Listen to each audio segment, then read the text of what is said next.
Feral Audio.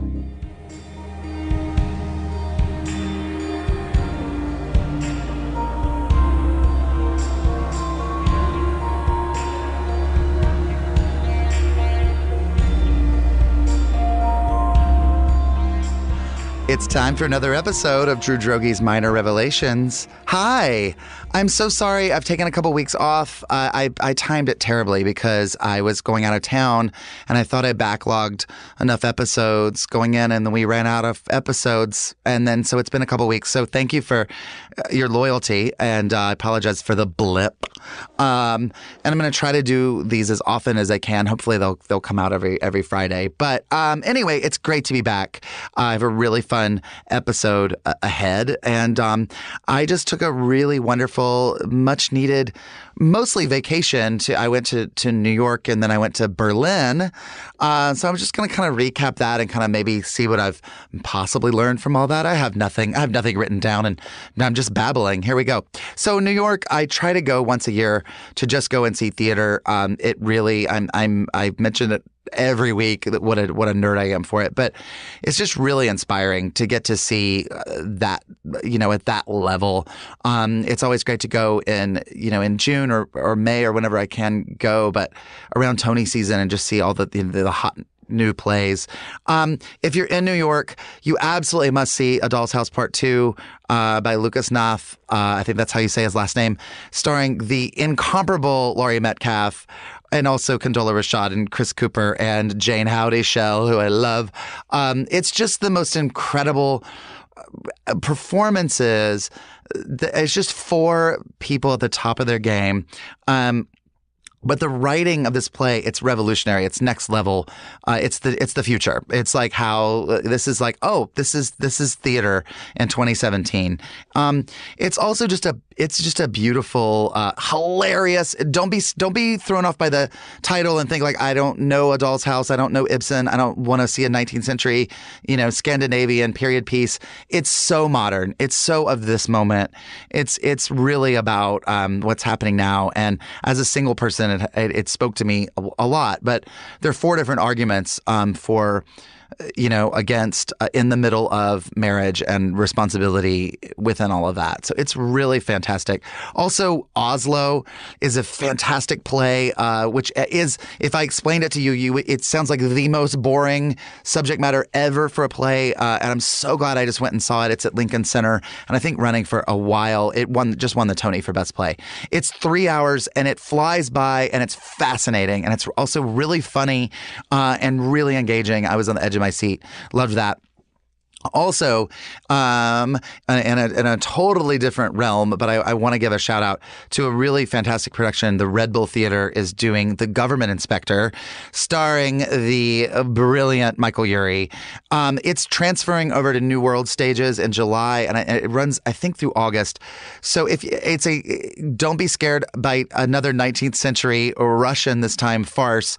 It is so funny. My face hurt. It's just so stupid, but so well done. And it's just every character actor that you've loved in other things, just getting to be, it's just Mary Testa and Arnie Burton and just this cast of just Stephen DeRosa and all these amazing people doing just incredible work. So go and see that if you're looking for something that's maybe off the beaten path.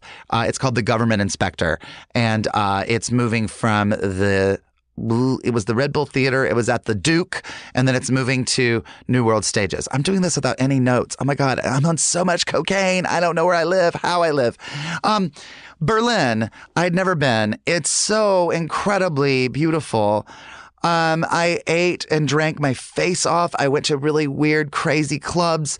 I loved this place called Chantal's House of Shame that I went to on a Thursday night, where Chantal got up at 2:30 in the morning and screamed at us as she was mad and confused and very drunk, and apparently does that every Thursday night. So if you're in Berlin on 2:30 in the morning, swing by Chantal's. She'll yell at you, but you deserve it. And I just lots of wonderful experiences. I went to my first nude beach and got almost naked, got very naked for this Presbyterian boy from North Carolina. But I was just blown away by how relaxed everything was there. The vibe was just you do you. It was very art forward, very individual thinking, like just whatever works for you, do that, live that. And I noticed it a lot, and this is going to sound super freaky deaky, but whatever. Welcome to my show. The dogs. There were so many dogs in that city that ran around without leashes and were just chill. They just kind of just walked around and existed. They saw other dogs. They kind of ran up, greeted each other, and they moved on. Dogs in LA, New York, major cities, anywhere in America, we're so cranked up to 12,000 degrees at all times. Dogs are just like, even if they're insanely excited, they meet each other, they freak out, they pant, they bark, they snap, they fuck, they do whatever they do immediately, and it's so much. And I just noticed the dogs in Berlin were just like, hey, what's going on? And it was just like a reminder to just kind of be that dog. Like, and I was mentioning it all week to my friend Jeff, who I went on the trip with. And I was like, look at the dogs. They're just so chill. They're so cool. And I was telling other people, like, the dogs in Berlin are just really great. Well, then at the end of our trip, there was one night, it was very late. We saw this one dog approach another dog so grimly and stealthily, and approach this dog with pure rage in its heart, and it went after and it was the most violent dog fight I've ever seen in my life on the street right in front of us. We were jumping and screaming because it was just like we were in the middle of these two dogs trying to murder each other. And then, of course, immediately I got made fun of for saying all the dogs in Berlin are so chill, except for those two dogs. They just were completely against the vibe of the city. And I don't know. I guess the vibe is like, or the takeaway rather is like, take a breath, relax, just do you. You're doing all right. You're fine. But when in the face of danger, get out of the way. Like, not everything's just hunky-dory, cool, hippie all the time. Sometimes there will be something big, bad, horrible coming after you. And run, get out of the way, or be aware. That's always kind of there, even in the most beautiful, blissful, incredible places. How about that? Let's have a show.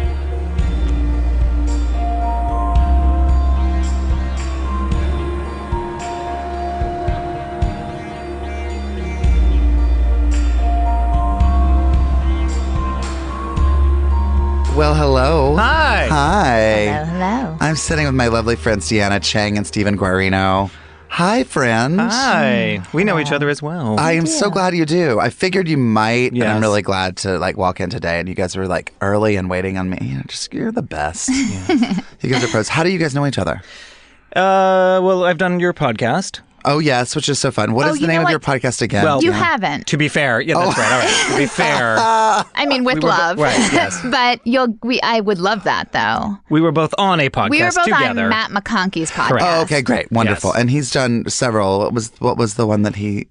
It was the dating show for the gentleman. The Finding podcast Prince after Charming. Finding show Prince of Charming. Finding Yeah, I did that. I did that Yes. show as well, and it's just a delight. Matt McConkey is national treasure. Sure. The I love greatest. him. And then what is your podcast, Deanna? Mine is, it was OMFG when you OMFG did it. when I did it, yes. And now we've rebranded. I saw that Big you news. rebranded. Yeah. We are now How to Be Less Old. Oh, I love that. I love it. And you still have someone from our generation and then a millennial. Is that what it is? No, Or you know what? We kind of lost that. We do older people who we want to kind of find out what their thoughts are on the new things coming up. Sure. And then we interview tons of people under 25. That's like Okay. our main Okay. group, Great.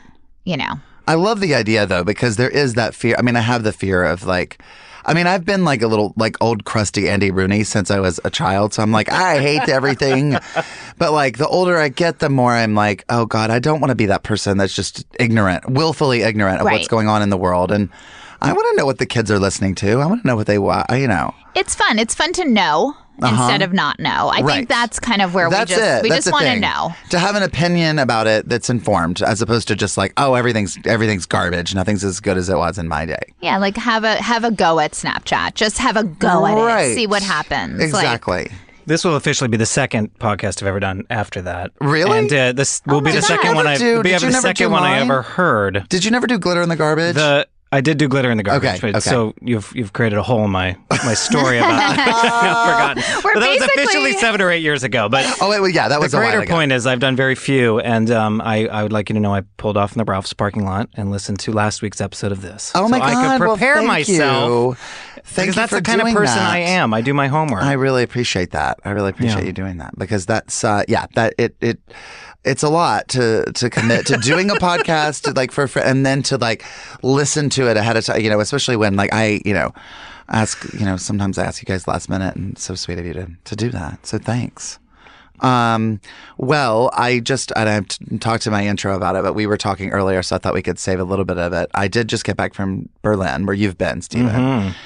And I had a wonderful time. I didn't do any of no, I just want you to please fill me in on the things that I missed because I did not do the crazy the sex club things. I did go to Kit Kat Club. We didn't talk about this. Did you go to that? I didn't go to Kit Kat Club, no. Okay, so you checked Just like in LA and Berlin, I end up on the west side and never the east side, and always wonder what's going on the east side and never exactly invited over there. So you got a place on the west side when you were in Berlin? I was in the west side. I sort of stayed in the leather scene and the sex club scene and I was in a sex hotel, a sex themed hotel where the bed was also a bathtub. The bed was in the bathtub, so you could urinate directly in it, and there was everything had. I don't understand how that even works. Just sex furniture, just everything. Okay. Yeah. Hold on, just one second. So the bed, you can urinate. Can you explain it one more time? Right, you could urinate. You could put the mattress is in the bed, but the bed is also a vessel. Okay. So if you remove the mattress, you could lay in that and then be urinated on, which we didn't. I was there with my friend Jimmy Ray, so the opportunity didn't come up. Right. So you lay in a basin, and then you could be urinated on. Then we put the mattress back on and have a great time. Emptied water. It's like a water bed without the mattress and a drain.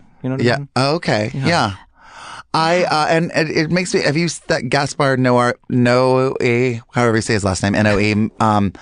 He's that movie where the guy's a drug addict and he dies, and then the rest of them. There's this sex hotel throughout the movie. What is oh my God, I can't think of that. Enter the Void. That's the name of it. Enter the Void. Okay, I haven't seen it. Okay. So it's a sex themed hotel. How does that work? That one was just kind of fun, cheeky. It's not necessarily Forsyth, but it's just a sort of S&M themed. It was called the Art Hotel. Okay. And it's in the sort of, if their version of Christopher Street, in the 70s is what the West Side was. Yeah, I didn't go. I did hear about because it's gay all over there. So in Kreuzberg, there was so much stuff, and we stayed in Neukölln, which is just south of Kreuzberg. So there was so much stuff, but we didn't go to the west side, which is the more, I guess the older. Yeah, it's kind of it was never sort of rehabilitated. It has this 1920s sort of Charles Isherwood sort of feel thing. Oh, I love it. It was beautiful, and I don't suggest that there's not a lot to do over there unless you're a sex tourist, and I absolutely cannot deny that I'm not I want to see the craziest sexual thing that can occur in a city. I'm a voyeur. I love to see things, and I don't really like to participate. I was also with my best friend from college, seeing another best friend from college who lives there, and so she's a professor at Humboldt University, and so we did everything. We did go to a lot of the late night, kind of dirty gay bars, but we didn't do anything super crazy. But we did go to Kit Kat Club, which is you can go in and check in as many clothes as you're comfortable checking at the door. And you get a bag and then a number. But they're really big on cell phones checked in at the door, which is kind of great. So people don't take pictures. And but it also keeps you off your phone and keeps you, present and there. But then you have plenty of drugs to make you not present at all. So it's that whole thing. But we were there, and then How many clothes did you take off? Oh, only my windbreaker. I kept on my t-shirt and jeans. And there were people that were walking around naked. It's weird because people walk around naked there, and it doesn't feel as cruisy as other places where everyone has their clothes on, because it's just very free. It's you can just do whatever you want to do. But then I did hear about laboratory, right? Which it's just crazy because don't they draw a number on your arm when you go? I heard something about that where laboratory, which is connected to Berkheim. We tried to get in at one point because we wanted to skip the line at Berkheim, and I didn't get in because I wasn't wearing anything Lycra. That was Lycra Wednesday. Lycra Wednesday from 7 to 11. And Jimmy happened to have on biker shorts underwear, so they said he could take off all his clothes and go in that. But I was just head to toe cotton. Oh, yeah. So, there you go. So you had to just keep it on? Or I just didn't get in. So I didn't get into laboratory. Okay, because that's the other thing too that we were talking about. Berghain is like if you wait in line for like 3 hours, and then I was told everything I wear is way too bright, and I was like, well, I have a show about that, so I like to wear my bright colors. It's your celebrity narrative, right? Exactly, the celebrity narrative. That's so gross. I love it. So I was like, I just don't own all black, and I don't know. So I don't know if I'm going to even get in. And then when you get in, it's like you could be in there for days. And there's just like, I just don't know that I could do that. I'm not that adventurous. I wish I could be. I got in, and I'm here to say you would have been bored out of your mind. Yeah. No one dancing together. They only dance facing the DJ. I mean, it's just and it got to the point where we were so inundated with people telling us we had to go to Berghain that we were like, we're going to be more rebellious not going. We're going to be like, no, we're not going to go to Berghain. What are we, tourists? But we did go to museums, and we did go to a bunch of other things. But I did hear of this thing where they would write, you would get like a tattoo on your arm, and I'm just like, that's kind of problematic, Germany. Like, right, come on, you guys. Yeah, like take off all your clothes, wait in line, and get a number drawn on you. Sounds very familiar. How about no? Yeah. How about look over there, a patisserie. At least on the west side, I think it's a fallacy that it's dirty over there. They have like they have such an organized way of categorizing their sex and subculture. Wow. If some of the bars had like a positive or a negative sign, depending on the night, if it was going to be HIV positive crowd. Oh. Like a neon sign, it would go positive or negative. Oh, wow. And then I was telling you about before, there was a aqua theme bar, like Hydro, I think was the name of it. And then they would tell us about that. Yeah, you would enter and you would take all your clothes off and go through a car wash. It included your own personal enema. And so you would literally just be cleaned in every orifice, and then you went through these Star Trek type doors and received a towel at the other end. This is a life, guys. I mean, this is totally a life. And there are people that I didn't really understand sex tourism and all this, and they're like, yeah, there are people that so they go and they just want to go and see and experience and whatever level all these places, and it's really crazy to me. So just out of curiosity, Stephen, what was you said you want to see like the craziest sex thing possible when you're sex tourisming? Well, I wouldn't say I got to say it, but I see it. But I would say the most graphic thing was one of the clubs on the west side had a sign saying "Turds on Tuesday, closed on Wednesday for cleaning." Oh, okay. It was a scat evening. Yeah, got it. Yeah. I had to wrap my mind, but I got there, and what a picture. Yeah, what a picture. What an evening. What a Tuesday evening. You know, like you don't many Tuesdays come and go without yeah, exactly. any adventure. Without public turds. But, you know. Also, I just like I'm fascinated by the people like outside of all the sexual stuff. Like what is like who does that attract, you know? Because that to me is also fascinating. I didn't really get a hold on the modern general German. I didn't really understand what anyone was doing.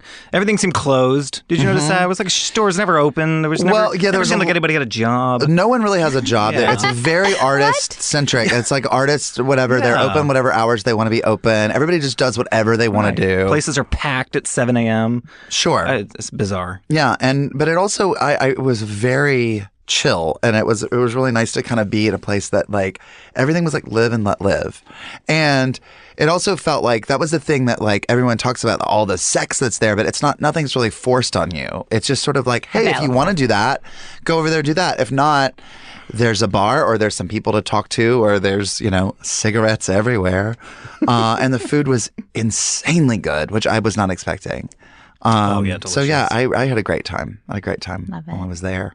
Yeah, but it's also it's great to be back in Hollywood and the industry, and just like it's so great. No, it was really kind of jarring to come back, and everyone's like, "What are you working on? What are you doing?" And I'm like, "Oh wow, that's what's happening." Still here, still here, waiting for you. Yeah, exactly. How are your summers going so far? I was just saying, we were saying in the lobby, I hate summer. Sunlight and I don't get along. Yeah. I have a terrible time during the summer. What about you? I feel the same way. Yeah. I don't fuck with the sun. Yeah. So I'm not interested in getting into like a bikini and running around. So that, running around. But you know There's what I mean? Deanna running around in her bikini again. But that seems like a fun thing to do in the summer. People look forward to that. Sure. No, that's not me either. I don't enjoy that sort of. I mean, I enjoy the sun, but I don't enjoy the heat so much, and the heat can be really oppressive, and it gets very sticky. And then it's just like, and also it didn't used to be humid here. We're in a desert, but it's gotten humid in the last couple of years. Thanks, Trump. But it's like, it's just gotten really like, it's like sticky. And that's the thing that being from the South, that's the part of the summer that I was hate. the only person in the entire city that didn't go to the Women's March and sat in my living room and I didn't go either. God damn it, Drew. I know, I had rehearsal. I was playing a woman in the play. I was literally sitting in my room saying, well, I should have gone to that thing. It was the biggest meeting of people and minds in the entire world. I was very bummed that I couldn't go. But, and I felt so guilty that I went to the D.C. Resist March. Oh, you last did? Week. Yes. How was that? Me and 17 others showed up in 110-degree weather. It was an absolute bust. It was a bust. It was a bust. Oh, no. And I was so proud that for the first time in my life, I did something like, genuinely activist. Right, exactly. And instead of pride. Nobody showed. No, wow. Wow. That's the thing. We've got, like, we're in it for the long haul. We got some big villains that we got to fucking take down, and a lot, and it's insidious, and there's a lot of different things going on, and it's hard to stay focused. You need organization too. You do. You need a good, like, I've been really, and it's something I do feel that we don't have to unpack here, but I do need to unpack somewhere at some point. Absolutely. The Black Lives Matter movement, like, I don't exactly know how to participate. Right. It feels like, and I don't even know what I'm saying by that, but I feel like I'm ready to be to accept Black people in their lives. I'm ready to like be activated. And I'm sure I need to look inward.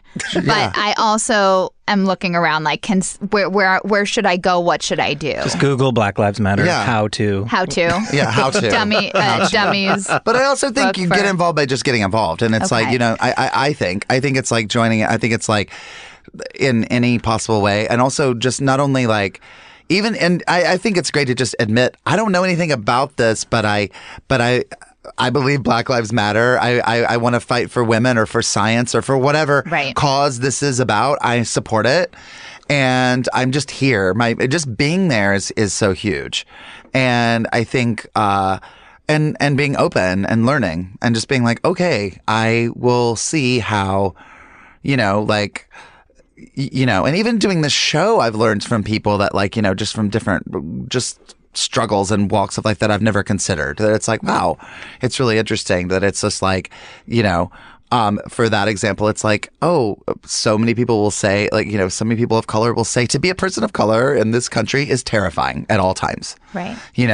And so many white people come on the show, and I even, had a guest one time that was like, I've never been in a fight, or I've never felt this fear until this one time. And I'm like, wow, it's just that's privilege that we don't understand. So there's part of it, like, that's that kind of thing. But I think it's just like, it's like we're at a place now where it's like, yeah, we all kind of have to, it's kind of part of the human responsibility to be in that side.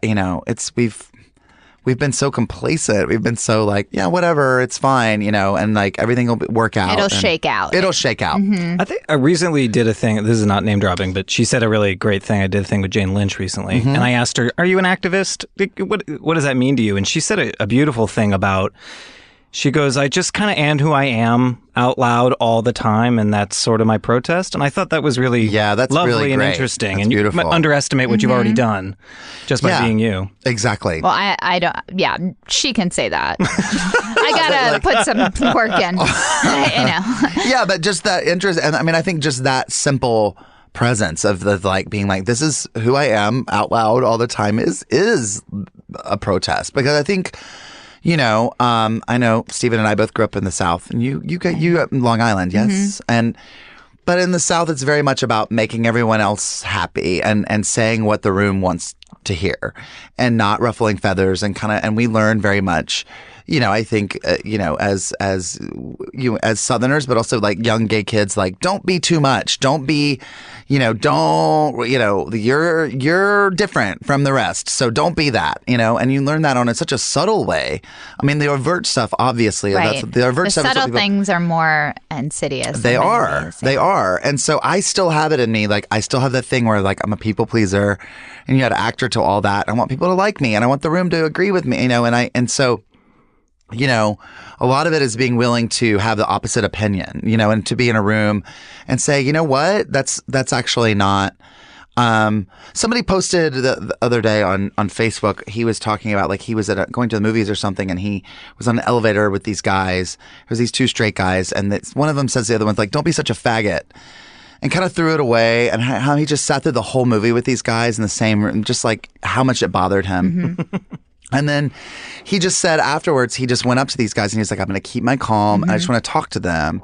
And this guy's Latin, and I guess one or the other guys were Latin as well. So he kind of started with that, you know, as like a connector, a way in. And he was just like, you know, we're all, you know, because he asked, he was like, are you Latino? And they were like, yes. And of course, these guys are just kind of starting to, you know, like, what's going to happen, you know? And he was just like, are you gay? And they were like, no, we're both straight. And he was like, you know, when you use the word faggot, it's sort of like the N-word to me, and it really, really hurts. And why do you use that? And the guy was like, I didn't mean it like that. And he was like, I know you didn't mean it like that. He was like, but just so you know, like, I hear that. And I sat through the movie, like, feeling this way. And I just, please don't do that because it makes people feel bad. And he said that the guy like reached out his hand and like was like, I'm really sorry. And he was like, thank you. And so he shared it just to be like, I don't want this to be like, I'm such a good person, but it was a lovely way of being like, just start a dialogue. Absolutely. And let people know like, hey, that's not okay. Because like the guys are like, I meant no harm by that. And it's like, yeah, just, you know, change your language, you know, or like, be responsible for your language, I guess, is also where it is as well. Yeah, you know? and it's like the exact opposite of how everyone reacts right now on social media with anything and everything. It's just like someone, you know, does this and there's a billion people screaming at them and shutting them down and wanting them fired or whatever goes on, instead of opening up a dialogue about the why and the feeling behind it. Exactly. Which is way more compelling, and these guys will not use that word again. Right, exactly. I mean, I know because absolutely. I mean, I got chills over, and a lot of people were saying, thank you for giving me the strength to do the same thing when I hear that. Because we're used to hearing that all the time, and we're used to going, whatever, they didn't mean it like that, and I'm not going to start a fight, or I don't want to get beat up, I don't want to get punched in the face, I don't want to get called a faggot, so I'm just going to not get involved. But I'm still going to feel all of that, all those horrible things that I've felt, you know, every time I hear that word, you know, and it's one of those things that, we can't. Also, you don't want to jump down people's throats and word police people and politically, because it does push people the opposite way. If you immediately start with, I'm triggered and your language is problematic and you can't say that, you know, and now, and all that kind of stuff. It's like people don't respond to that. Never will. It never will. Never will. That's just never will. Like immediately it's like, well, you're on that side and I'll be on this side, you know, versus saying, you know, and I mean, I've had to learn I'm such a grammar nerd that like the he, she thing when I, you know, and they can be singular now. And I'm like, that's just incorrect because I learned grammar, and, you know, it's like, no, they can be singular now, and all that kind of stuff that we are learning, you know, we're just fucking idiots trying to stumble through. Just to cheapen the mood, I've noticed are sort of like in bed with certain guys. Bed or no, I'm kidding. Don't worry, I have more to offer than just sex. But no, I love it. In bed sometimes, I think there was like a period where, you know, if you're a little bit of a dom sub relationship, and you could sort of use the word faggot like sexually to get a you know, some guys really like it. Get a rise up. Yeah, and now there is a bit of like, may I call you faggot in this session?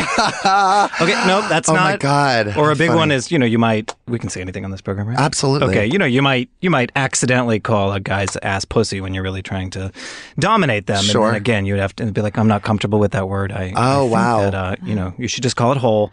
It's supposed to get hole, and it's rude to people who have pussies. Right. Yeah. So it does seem like it's putting a damper on things right there. Yeah, immediately. It's like, also, it's like, I know that's the weirdest thing in sex is having to negotiate terms beforehand.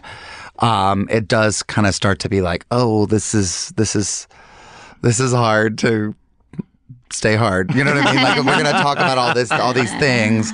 And now it's like, okay, now we can begin. Okay, now that we have our, you know, we've made our spreadsheets and we've done our, you know, demonstration. Now we can begin. Well, I want to hear stories or thoughts or opinions from either of you. Who wants to go first? I can go first. I love it. Okay, so I was thinking about, and you're involved in this. Oh, good. I believe. I've had the kind of month that was just rough in terms of like milestones. It was my 10 years this month that my mom's been gone. Oh, wow. And then we had Father's Day, first Father's Day without my dad because he died in September. Yes. And then my mom's birthday was a couple days ago. So it was just a lot, like a hit. It's a lot. It's a lot. And I had made for my sisters a video of, like, I had last summer gone through all our VHSs and anyway, and kind of made them digital, and I put together something for my mom, like just, and I hadn't really seen her, and it was just so wonderful to just see her and be with her, and like, I actually felt so much closer, because when somebody dies, and I know you lost your dad, Wait, do you have your parents? They're still kicking down in Orlando. Great. Must be nice. So anyway, it's going to be weird the rest of the day. With okay, I guess you can just sit there with parents. But, after someone's been gone for a while, it gets abstract. Yes, their very much essence so. and all of that. So just to be with her and see her and laugh with her. But I saw there was footage from our trip, which was like a big trip. We would always go camping, but this was like my parents got us a cruise, Carnival cruise. We went to Cozumel in Jamaica. Oh, yes. And I immediately think of Kathy Lee Gifford every time I hear Carnival cruise. Yeah, big time. Yes. So you went to Cozumel and where? Cozumel, Jamaica, and Cancun. Okay. I think. Sure. Maybe. Yeah. But in this video, the footage, which I will have to show you guys after I have the link, I mean, it is these children. I was 18. I'm 5 years older than my youngest sister. So it's like, whatever that is, do the math. Like, sure. I was 18 and then go down from there. And I was so sick. I was miserable. Like seasick or just? No, it was before we even got on. We were just at the airport. My dad's trying to get a nice shot of everybody and try to be like, he's like, all right, girls, how we doing? And we're slumped against a wall. This is, again, my friend, this all is going to make sense. But my friend was dying at the time, and I didn't want to go on the cruise at all, on any level, in any way. And then I got super sick because before a big thing, I get usually some shit goes down, like physically. So I looked terrible. And then my sister said, because I'm older and like I was really upset and mad looking, that they were mad too, just because, Sure. they figured that's what we're all doing.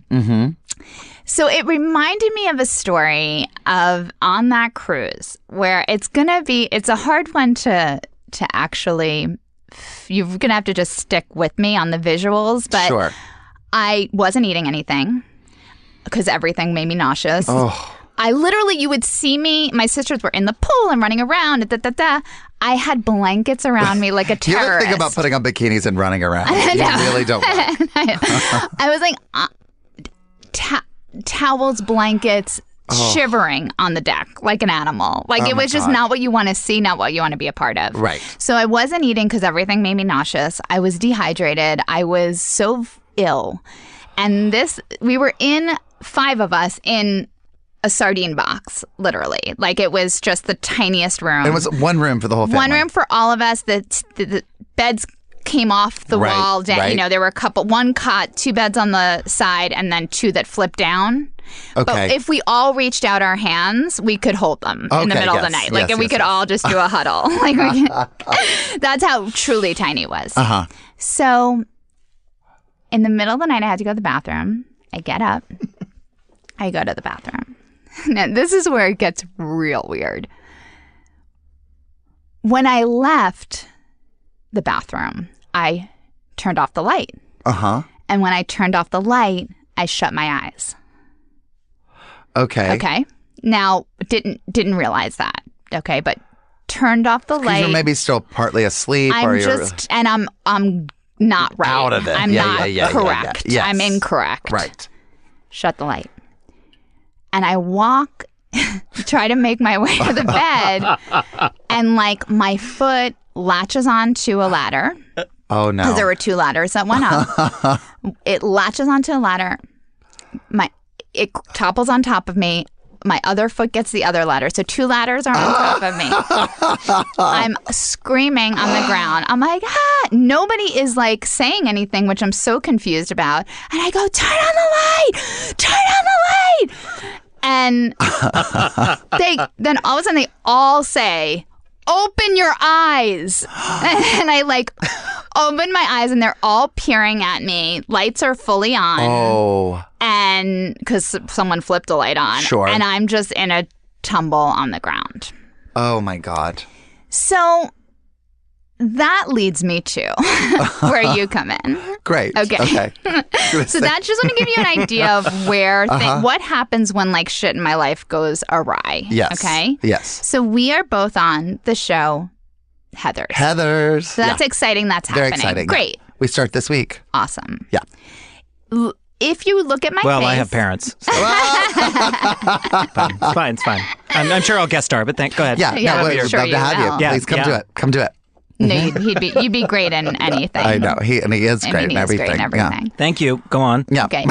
So if you guys are looking at my face right now, does anything seem off? No. Oh, no. Okay. So, Drew, in February, I have spent from mid-February till last week dealing with the situation on my face in preparation for Heathers. You're kidding. I am not kidding. What on your face? I had a little zit that turned into a massive cyst that ended up being skin cancer. Oh. Okay. Okay. And something that's like that's classified as skin cancer, and if you don't deal with like it gets really basal cell bad. or squamous. It's not even there. It's something else, but like doesn't matter. Sure. That's my drag name. Basal. And so basal cell. Basal cell squamous. That starts off so beautifully and then ends in a complete nightmare. Basal cell squamous. Squirmers. So I do believe it has something to do with this past, like this rough year I've had with my dad. Like I went to an acupuncturist and she said, this thing on your face is the result of the last 2 years you've had. Wow. Really? That was her feeling, that it was the manifestation of what had been going on. And so I've spent, lasers, shots, creams, antibiotic, freezes, many freezes to get to where we are right now. That is so crazy. And I'm just going to show you guys what I'm talking about. Okay. It looks like a goddamn third eye. Wow. Where is it? Oh, wow. It's like a crab apple. Just this was on. What? I know. Now, okay. So did you have any semblance of that when we like? No, because this happened in February. We shot the pilot in November. In November, right. So you didn't have any beginnings of that in November? February I had a tiny little thing that looked like a zit, which I was trying to, my sister gave me, drying creams, and I thought I could cortisone it. Sure, I did everything. This spot on my face has been attacked with every last... Wow, that's so nuts. But I feel like it has some sort of correlation to a moment that, is about to happen, right? And I had to go through one last fight to get to this big moment. Yeah. Do you understand? Sure, absolutely. Do you know I had a thing on my nose as well? I've talked to it a couple times on here, so people listening are like, Drew, stop talking. But it was skin cancer, so that's how I know basal cell squamous. Basal squamous. That's what it is. But both my parents had it on their nose. And so even as a kid, I was like, I'll probably have that one day. And then I sure as hell did, a little over a year ago. And so I had to have it all lasered off. But it was pretty quick. They had to do the biopsy. And once my dermatologist looked at it and she was like, that is cancer. And getting that news is, even though it's skin cancer and it's totally treatable and it's done, is hard when, you've lost a parent to cancer and you're just oh, here we go. But yeah. And on the side of my nose. So you and I both have little facial things that we've had to get taken off. But there is something about that, shedding of a rebirth. And, and I wonder if you were... holding on. And I fully believe like that stress and things create, we create a lot of our own pain and or just like stress and so it will just physically manifest itself in different crazy ways. And but how great and wonderful you've gone through it and it's done. And it face is gorgeous for television. But literally like up until last week, I mean, we're shooting in a couple days. Yes. And I had my last like laser situation last week. Crazy. And I just, have been hoping it works out. You know what I mean? Right. Because if they didn't do the way what we did, which was freezing and lasers and whatnot, it was going to be a scar from one, like the width of my nose. That was because of where it is. They would have, the sides would have curled up, and I just would have had like a giant scar on my face. Oh my God, that's so crazy. I know. Also, we were supposed to start shooting in May, like originally, and that was the plan, and then it got pushed everything till end of June. So that's also just a blessing. I know, and I feel like I know we've talked about this moment of like being on the show, and it seems like, I don't know, it's such a gift, and it feels completely. Like it's been so long coming, in many ways. We talked a lot about like how long we've been out here doing this and trying to do this, and how it's a long journey, and it feels like it's a for a lot of people involved in the show, it seems not across the board, but for a lot of people, we have a lot of kids on the show and it's their first job and they're super excited, and it's just like the most lovely group of people ever. So going into it, but then there are a bunch of us that are like veterans that have been on the sidelines that are going to get to do our thing for the first time, and we're all so excited. And it's also a group of friends and writers and all kinds of. It's just across the board. It's going to be lovely. Yeah, and there's just something about it like, oh, this is going to be a really cool chapter in our lives. And also it's Heather. So we're so excited because it's that movie was one of my favorite movies growing up. So getting to do that is going to be great. Yeah, it's going to be great. Yeah. I just am happy that, I'm not going to like have a giant thing on my face for it. Yeah. Or just in life. Yeah. In life, it's interesting to walk around when you have, hadn't had a deformity. But I mean, and you guys saw it. I mean, it's something. It's something to look at. It's not nothing. It's a, Yeah. And you walk around and you're like, hi. Yes, I do have something that looks like a third eye in the middle of my nose. Right. And of course. how can I help you? Right. Is there a problem? And you couldn't wear glasses. No. Yeah, because it's right across the bridge of your nose. Like I got new glasses right before this went down, and no, they wouldn't fit on top. It would raised, so really? I couldn't. I had to keep my Warby Parkers to the side until. Wow, that's nuts. Yeah. Anyway, it's crazy. Well, there you go. Here we are. That's my revelation. And I think it's also like it's great to when. I mean, just like the takeaway too. Like when you're going through something, it's just like go through it. Do what you need to do. Don't throw up your hands and be like, this is, just go through we are going to be going through the things for the rest of our lives. And it's going to be like, okay, go through the storm, go right through the middle, fight, and and then it'll be fine. Yeah. Yeah. Yeah. I'd like to jump in and say something about a instance where your body expressed something going on, like in such a giant way. I had a bizarre thing happen to me that was sort of like a hives thing. And it was sort of in my groin, thigh When was area. When was that? This was like 3 summers ago. Okay. And I had, I went to the ER and I had, 6, 7 different doctors looking at me, going through detergents, Lyme disease. Did you ingest anything? And I was blown up like a blowfish. Like, and my penis, my genitals, my thighs, everything was like the size of a soccer ball. Jesus Christ. Like encapsulating my genitals. It's a nightmare. I'm certainly not trying to, No. It's how you say it's worse. No, I'm not saying that. But it was probably only a 36-hour period. And did you just woke up one morning like that? Or? It just started happening one afternoon, and it just kept going until I went to the ER. And so I was actually taking a flight to San Francisco. Oh my God, that's my nightmare.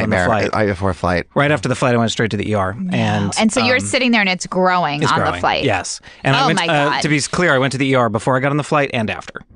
because none of the 6 doctors in New York had an answer for me. Mystery diagnosis, blah, blah, blah. And I land in San Francisco and I go to the ER and it's a totally different kind of vibe.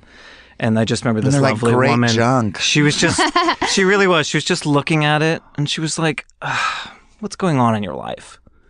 Wow. And I was like, wow. And she was like, this area, these nerves, these are just very expressive. Some people it happens on their face. This is just an area that expresses your anxiety. You know what I mean?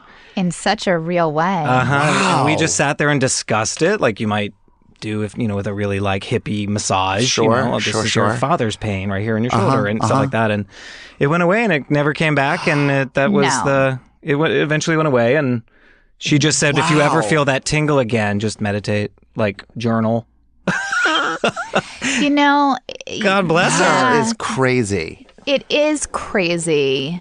But the acupuncturist, she, the second we sat down and she asked me the same question, and I was like, I've been like fighting for my dad's life for the last 2 years. And, I was in tears with her in under a minute, bawling, hysterics. And, she said, this is what happens, But did you feel, out of curiosity, like, oh, I have to, she's wrong, or like, this isn't enough medical attention for the situation? No, because I had so many New York doctors in New York give me nothing, no information. They didn't have a salve? No, I mean, eventually corticosteroids and stuff like that, like injectable steroids. Right? Wow. That's so nuts. And did you... no pun intended. Oh, hey, I walked right into that one. But that's just the fact that like she's just like, let's talk. Yeah. So what did you have going on that expressed itself like that? Oh, well, I guess that might lead into my thing. Sure. Let's do it. How do I start this? I'm going to give you an anecdote. A thing that happened to me in high school that... I'm going to say, I'm not really known for my sincerity, my empathy, my vulnerability necessarily. Would you say that's true? Well, okay, but yes and no. I mean, I wouldn't be like, oh, that's Steven. He's the most non-empathic person I've ever known. Well, let's say in action maybe, but not necessarily in my words. I'm not a big, I'm not coming to give you a hug all the time, right? Yeah, but I don't, but you're not prickly. You're lovely. You're okay. Two things sparked this thought in me recently, which was, something you said on a previous podcast, the one you did with Matt, when he interviewed you. And you said, I do this, but what I don't do is mean.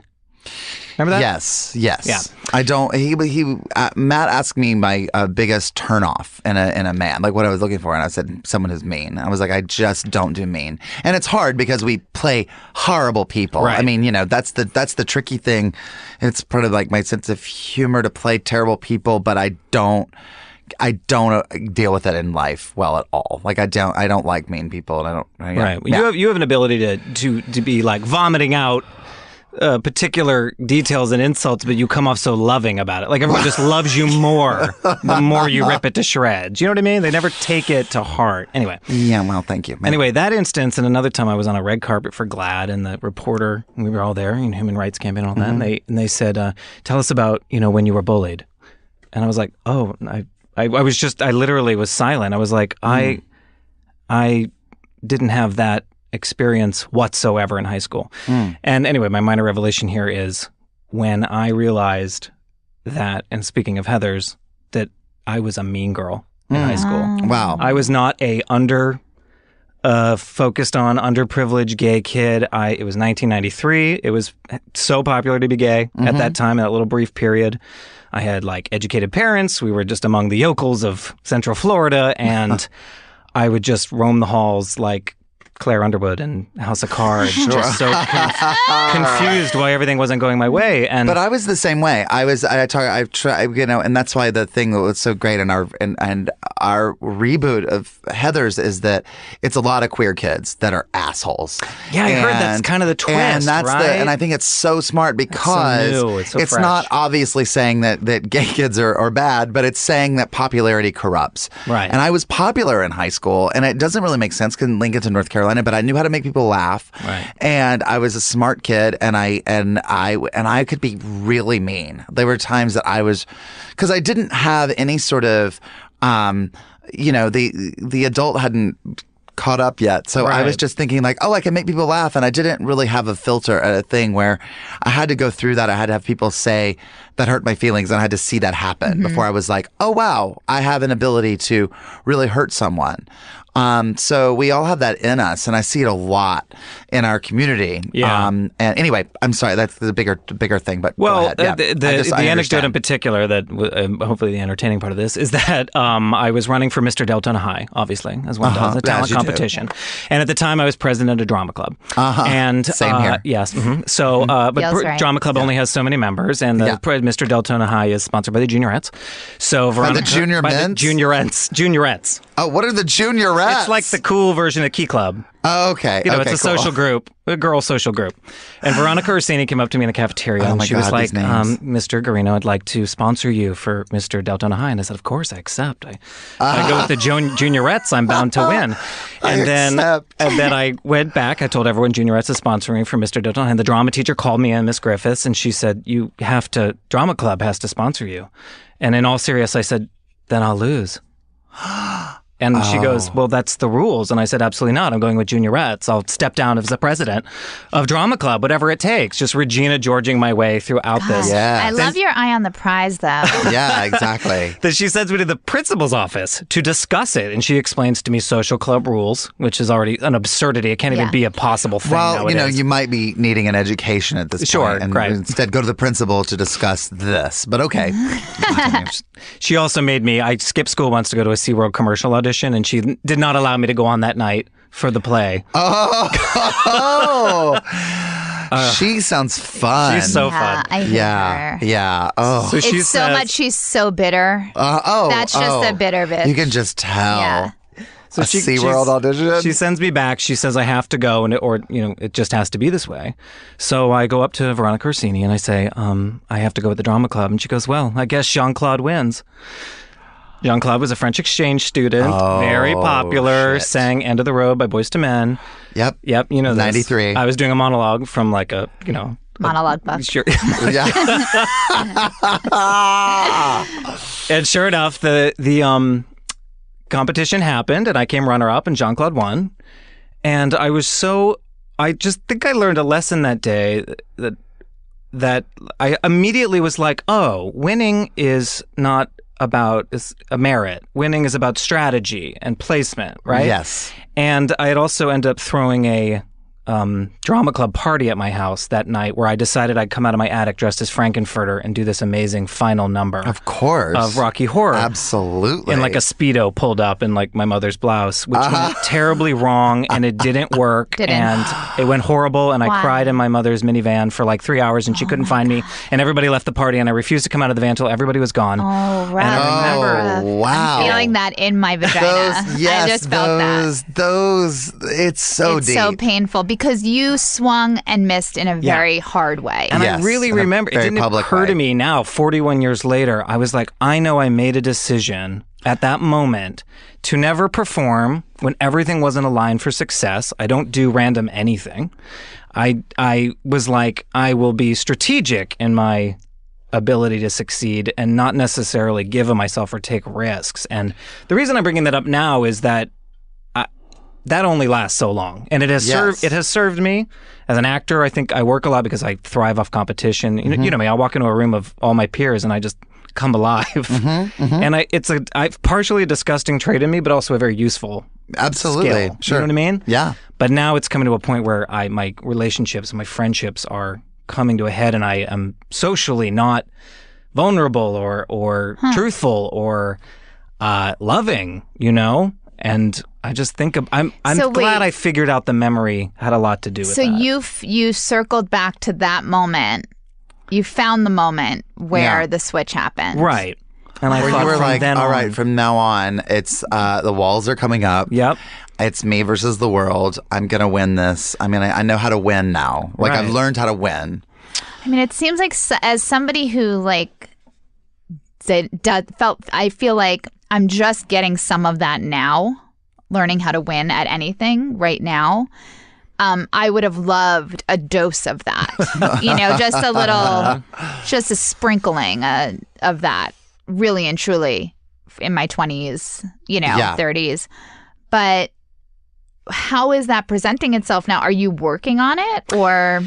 Other than, LA yoga and mindfulness, yes. I am trying to figure out ways to change that, because the world is changing and that thing I do is getting old. Do you know what I mean? Yeah, I think it's so huge of you to like recognize that and see that. And I think that's just, again, like we're talking about like a rebirth and figuring it out.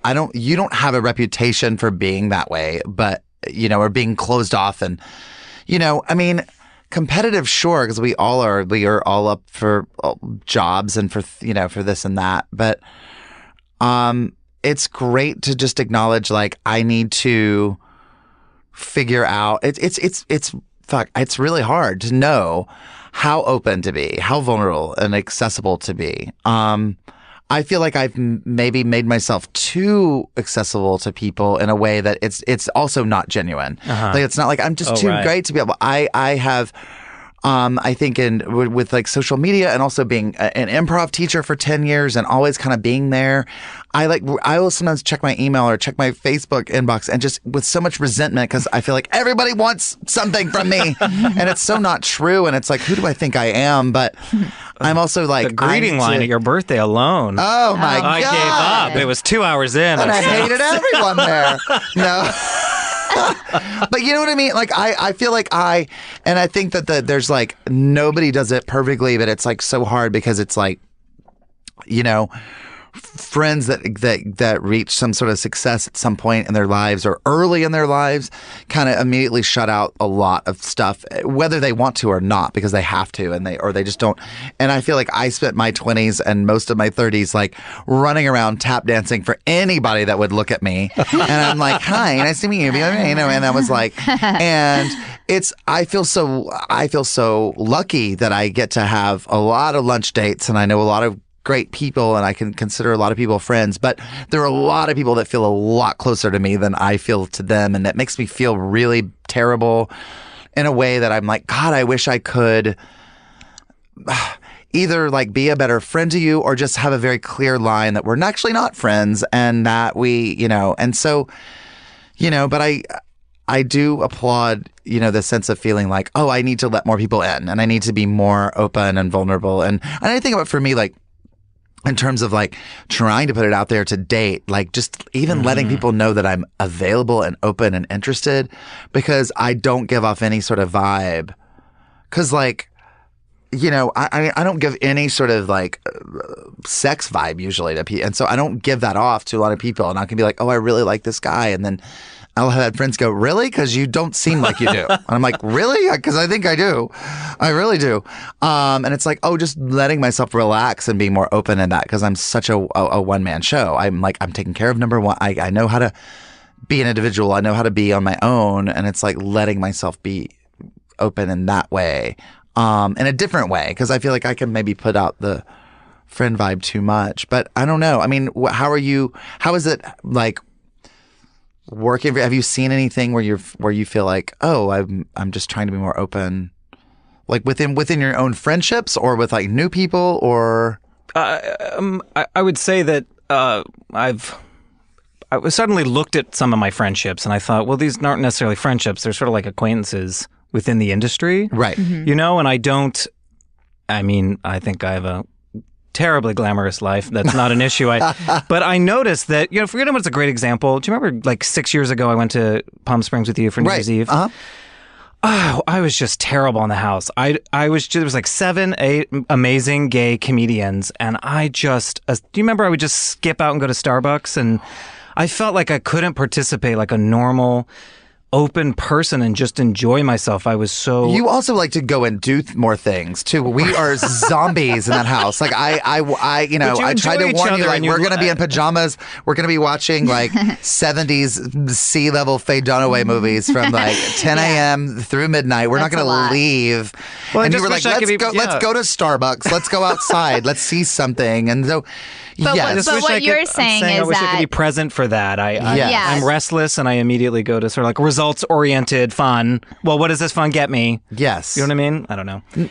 Well, I think the exciting part of that what is that you may find, because it's interesting to what you're saying, like what you do is getting maybe old, right? Because there's a new world and there's a new way that, because you would say, do you play predominantly gay characters? Right. Yeah. Oh, absolutely. So it's like, what does that look like in 2017 in the entertainment industry, right? How are gay people being portrayed? And the good news is that this revelation at this moment may actually just open up a whole world to you in terms of like a different avenues, that you can explore because you're open to it right now. And don't you think also as we get older, like the competition kind of melts away beautifully, where you're just like, I want everybody to win. I mean, I feel like I didn't used to be that way. I haven't always been like, there's room for everybody. I think a lot of we feel like in the industry, but also just socially. Like I used to think I would go into a party and if I'm not the belle of the ball, I have to leave. Right. If I can't be the star of the party, I see that in a lot of my friends who are younger, and I'm like, oh my God, I love sitting down at a party and like watching other people kind of take over. I kind of love not feeling that need to win. Or even just professionally when I'm like, what's meant to be ours, like whenever, I mean, like, God, you and I go out for so many of the same things. And whenever you get something, or like Sam Pancake or Tom Link, or fill in the blank of just whoever, like it's the same people we see at every audition. Yeah. I'm like, well, good. It went to one of the good ones. At least of course, I wanted gay, it. Right? Of course, I wanted the job, but I'm glad it's not like some rando or somebody that in my weird sense of justice hasn't earned it or whatever that means, but. I used to feel, and I think there is that sense of like, we think there can be the one gay guy that can do, or I have to, what is going to be my stamp? What's going to be my thing that's going to, and it's like, I think part of the beauty in maybe in getting older and sort of figuring all this stuff out, it's kind of going, we all can exist. We all can win. There is no winning. Right. All at once. Right, but I think when you're so attached to that fantasy of there's being some sort of culmination of that winning, like, and then you realize it's certainly not fulfilling, or certainly, and not even tangible. Right. That you sort of like, this is it. This is life. This is my, right. and often looks pedestrian. You know what I mean? Right. And it's funny when I used to see like actors winning awards, and there's certain actors that would win awards and they would be very all business, and they want to thank blah, blah, blah, blah, blah, thank you very much. And they would leave, and I'm like, how dare they not take this moment? This is the biggest moment in their lives. And it's like, no, maybe they know more than I do in this moment when they're like, you know what? Thank you. That's very sweet. It's a lot of luck that this even happened, and a lot of marketing, a lot of things that have nothing to do with my worth, and I can't make this a huge moment because tomorrow I'm not going to win an Oscar. Tomorrow I'm not going to win whatever I was just handed, and I have to be the same person tomorrow that I am today. And so there is like a wisdom to that I didn't see. I remember I used to think like, I'm going to be handed some gold key, and I'm going to be, and my life, and everyone that I've ever met is going to stand up and applaud me. And it's like when you realize that that's just a crazy pipe dream, and not real, and doesn't really mean anything. Yeah, I don't know. Right. I totally petered out. I'm like, then I don't know. But I think it's really noble. And I think also it's like, it's hard to acknowledge like, oh, this is what I've been doing. Because I have explored a lot for me, like, why am I single always? Right. Like, what is that about? Well, I don't put any energy towards like finding someone else. And part of that's like feels great and okay. Like I feel totally good about that because I don't feel like I need to be in a relationship. That's interesting because I almost always have a boyfriend because I will relegate all my vulnerability and emotion for that person, and I don't divvy it out to my friends whatsoever in a bizarre way. Yeah. Do you have a boyfriend now? I don't even know. No. Okay. I don't. I was just thinking, okay.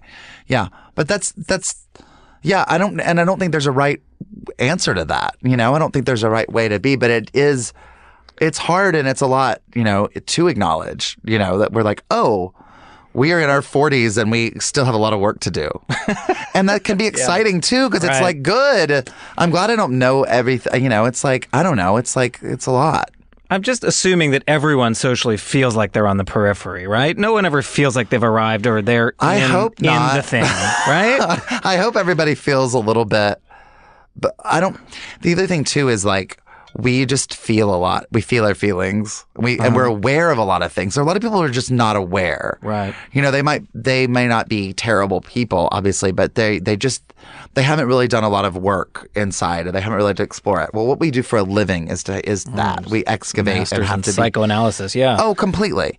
And so it makes us neurotic messes, and it makes us feel like I'm never enough, or I just said the weirdest thing, and why did I just say that to so and so, and oh, they must think. You know, I think that most people don't acknowledge like just even Deanna, like if you walked in with something on your nose, I mean, I don't think I'd be like, oh my God, Deanna has, and you brought it up and we could talk about it, but you walk around with like, I have something on my nose. Right. You know what I mean? And it's like, we all walk around in our own thing of like, I just said something. And most people don't take it that deeply. But I also think it's kind of, part of it's the uncomfortable reality of being a person, I think is kind of important in a way. I don't know if that makes any sense. I think we should be comfortable being a little uncomfortable. Right. It's always there for most everybody. Yeah. You know? But it's interesting hearing both of you guys talk about it. I think that when you're trying to do this, right, like be on TV or be in movies or have a podcast or whatever it is, you're dealing with everybody around you in a certain way because you're seeing you are in relation to the 15 people, let's say, that we all have we all have our group of like 15 people who are either doing this or doing that. And you're basing like, okay, where am I in relation to these people? Right. And that's going to affect how your relationships are with those people, you know, and what you're able to, whether you're feeling like, oh, I'm going to come in and I'm going to slay the room. Or if you're feeling like I got to sit back and let them go forward, which is something I've sort of felt like, you know, I've felt like I have to go a different path, or I don't want to be in competition so deeply that I'm going to fall so far back in terms of saying I want this, which is what I've done. Totally. Sure. You know, and so it's all the same thing, just a different reaction to it. Oh, completely. You know what I mean? Completely. Yeah. And I think that's what I've had to work on, you know, like doing my thing, going for what I want, taking time and investing in like my own self. You know, that's been my challenge. Yes. So that's, you know, it's all a different version of the same thing. Yeah. And I feel like I've gone back and forth. It's so interesting I've never thought of it really that much, but I've been like, I remember like hearing like my at the end of my senior year in college, my theater professor, who I love dearly, Cindy Gendrick, she took us to out for beer on our final, and she was telling us like, this is not a competitive business. It's just not. Sports is competitive. There's a score at the end of the game. Wall Street, there's a number. You're either up or down each day. This business is art, and there is no winner or loser. It's not competitive. And when people say, well, it's a competitive, it's just incorrect to look at it that way. And I probably took that a lot too much to heart in a way that I was like, I'm always just going to do my own thing. And I wasn't very strategic. You know, I didn't figure out ways to like, you know, even when I went through the groundlings, I was just like, I'm just going to do my thing, which served me well in a lot of ways. And in a lot of ways, not at all, because I wasn't at all thinking like how to be. And I don't think that's good or bad. It's just, it is perspective, because it's all happening. It's all there. And I think you just have to be like, okay with how you've been in those moments, and or acknowledge like, oh, I wasn't great in that moment, and that's fine too, because like nobody else is paying that much attention to me as I am, or how I was, you know, and that should be comforting in a way that like it's like, okay, and we're all messes, so it's like we're all just trying to figure it out, you know. And I think it's but you know, you do have to acknowledge, you do have to sort of find that happy medium place, which is so hard to going, I have this thing that I want. I'm always going to have a desire. It's always going to be there. Like you know, and I have to go about it in my own way, but also be like supportive of everyone around me, and not feel like I have to, because we just have so little power in the thing too. That's the other thing about it. Like in athletics, like you can train, you can get this body and like, or you can, in other fields, you can get more education and you can get better. And we have somebody could get off the bus from Paducah and come in and take a job from us today. And there's nothing we can do about it. It does. Yeah. And we have to just be okay with it. And just being okay with all of it. Like being okay with not being where we are, being okay with like getting something and not being an asshole about it when you get it, and it's just it's a daily struggle, and I think a daily check-in, because it's like, I think we swing wildly from the Do you ever, rafters. and this is honor of Gay Pride Month, and I don't mean to ostracize you, Deanna, but do you ever just sicko and go, nightmare you woman, cisgender privilege, white privilege? That's a good drag name, cisgender privilege. Oh, yes, please. Cisgender privilege. But do you ever do this? Do you ever just, I'll literally out loud be like, just thank God I'm gay, though. Like, my gay Tuesday is better than the regular world Saturday any day of the week. Absolutely. Yeah. Especially in Berlin.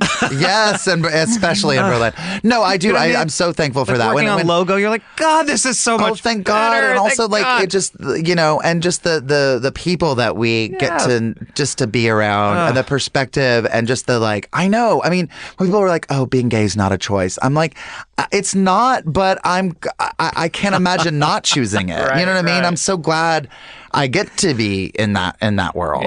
Yeah. When I walk by sports bars and I'm like, thank God I don't have to go in there and get chicken wings. We've already isolated all the best vacation towns, all the best neighborhoods. We've done all the work for us. Yeah, I know. Exactly. It's too much world for you to explore. I know. I know. So many things. It's great though. And well, you guys, we're over. We're out of time. Oh. We've just talked and processed and unpacked, which I love. What have we learned today? Did we I don't learn know anything? I think so. Yeah, I do too. I feel better today than I did when I walked in. Me too. So I'm good. I'm excited for you, Stephen. I'm excited for this journey. I think dig into it. Do you agree, Drew? Yeah, absolutely. I mean, you guys know each other better. No. But I do stay where you are and please don't change. A muscle. Any tangible exercises? Like aromatherapy? Well, I do think you probably should talk to a therapist. Yeah, that's popping up. Because you'll actually be able to, you could talk to your friends or your whatever, boyfriend or whatever, but like that is work for someone else to kind of move you through. Got it. I think. Mm-hmm. But, you're already starting. So that's like huge. Yeah, absolutely. Yeah.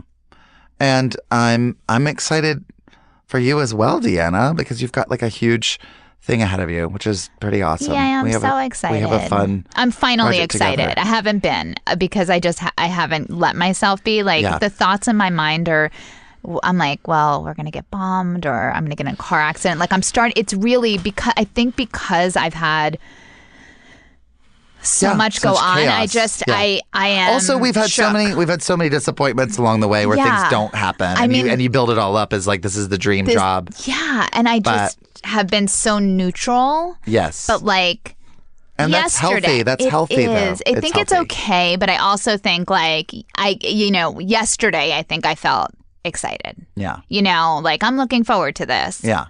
And it's nothing more than that, Yeah, but I'm looking forward to it. Absolutely. It's, going to be fun. Yeah, me too. And so I guess that's the takeaway. Be excited for what's next, everybody, because we have a lot of work to do, and let's have fun doing it. How about that? Great. Who can argue with that? Who can argue with that? Well, I want to thank my guests, Stephen Guarino and Deanna Chang. Thank y'all for being here. Thank you. So much fun. And everybody else, thanks for listening. This has been another episode of Drew Droege's Minor Revelations. Have a week. Have a week.